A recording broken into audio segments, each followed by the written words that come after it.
Did Natalie Harp help U.S. President Donald Trump write his most explosive political message?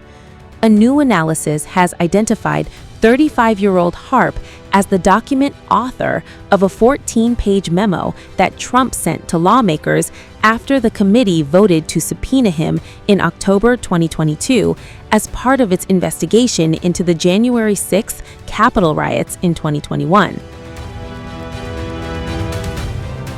And the key evidence comes from the document's metadata. According to the analysis, the file was created on the morning of October 14, 2022, with Harp identified as its author. The finding was first reported by independent journalist Marcy Wheeler and was later independently verified by the Daily Beast, according to the report. The memo itself was signed by Trump and sent to the then January 6th committee chairman, Benny Thompson, just one day after the committee voted unanimously to subpoena him. The memo opened with Trump's familiar claim that the 2020 presidential election had been rigged and stolen before launching into a lengthy attack on the congressional investigation. Trump accused the committee of being partisan and described its members in inflammatory terms, while claiming the panel had ignored what he called election fraud. But the document's metadata has drawn attention because it offers a glimpse into who was actually involved in preparing Trump's written response. Harp has worked closely with Trump since joining his operation in 2022, after previously working as an anchor and host for the right-wing network One America News. She has been dubbed by critics as the president's human printer because of the wide range of tasks she reportedly handles, from printing news stories and researching information to helping monitor headlines and suggesting content for Truth Social. Harp herself previously told Fox News that she researches what legal experts and scholars are saying, monitors how Trump's messaging is performing, and keeps a database of websites she uses to source information. Her influence has also been noticed by people around Trump. Senator John Barrasso previously described Harp as an extra set of eyes and ears for the president, and the late Senator Lindsey Graham claimed that if someone wanted to get something to Trump, Harp was the person to talk to. Now, this newly uncovered metadata is raising even more questions about just how closely Harp has worked with the U.S. president and how much influence she may have had over the information and material reaching him. The development comes as scrutiny around Harp's role inside Trump's inner circle continues to grow, with previous reports also raising questions about the information she has supplied to the president. For now, the White House has not publicly commented on the memo's metadata or Harp's reported role in creating it.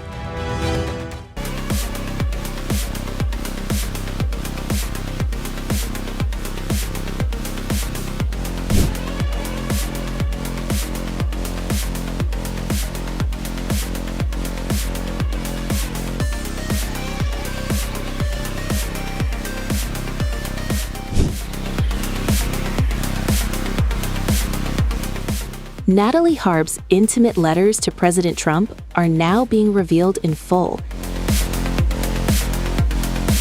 And the words inside them are giving a much more personal glimpse into the relationship between Trump and his 35-year-old aide. The Daily Beast has published 2 letters Harp wrote to Trump in 2023, during or after his trip to Scotland and Ireland. Extracts had appeared before, but the full letters and images of the originals had not been made public until now. And Harp's own words are striking. In one letter, she tells Trump, "You are all that matters to me. I don't want to ever let you down." She also writes about women around the president, saying she is envious of those whose only job seems to be to talk with you and look pretty. Then comes the blunt part, "I want that job." Harp goes on to say she misses the days when Trump would call her and we'd talk about everything and nothing. And she adds, "We shouldn't have to talk about work all the time." The letters also reveal just how much importance Harp appeared to place on pleasing Trump. At one point, she tells him he has the right to criticize her when she deserves it, language that paints a picture of an aide deeply invested in the president's approval. And Harp even refers to herself by the nickname reportedly given to her by Trump's staff, the human printer, because of the stacks of articles and reports she would print out and deliver to the president. The letters were obtained by Trump biographer Michael Wolff while he was working on his book, All or Nothing. Wolff says they came from people inside Trump's campaign who were concerned about how close Harp was becoming to the president. According to Wolff, the letters were discovered among the piles of printouts Harp regularly delivered to Trump. Staff members photographed them, and those images reportedly circulated among campaign aides. Wolff says there was a revolt among staff who believed Trump was spending too much time with Harp and that her influence was growing despite what he described as her lack of experience. Wolff's conclusion was blunt. The relationship here is not a relationship that should exist in a professional setting. The White House, however, strongly disputes that characterization. A spokesperson for Harp described her as one of Trump's most loyal and hardworking aides and accused critics of attacking the administration. But the letters are surfacing at a particularly sensitive moment. Harp has become one of the most visible people in Trump's inner circle, appearing with him repeatedly while Melania Trump remained absent from public view. And now, the publication of Harp's own words is putting fresh attention on just how close that relationship has become. The controversy is also spilling into late-night television, where Rosie O'Donnell has revived her long-running feud with Trump and is now taking aim at the president, his inner circle, and the increasingly controversial Natalie Harp.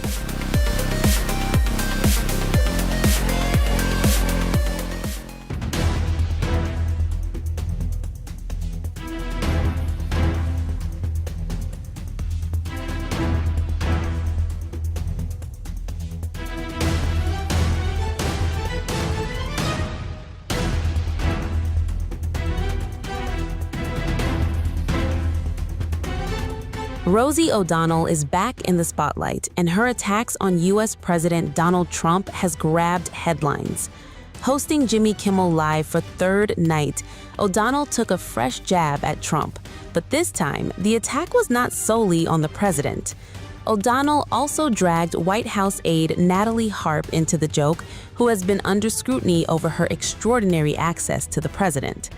Since the feud between Trump and O'Donnell back to 2006, the latest exchange marks another chapter in a rivalry that has followed them both for nearly 2 decades.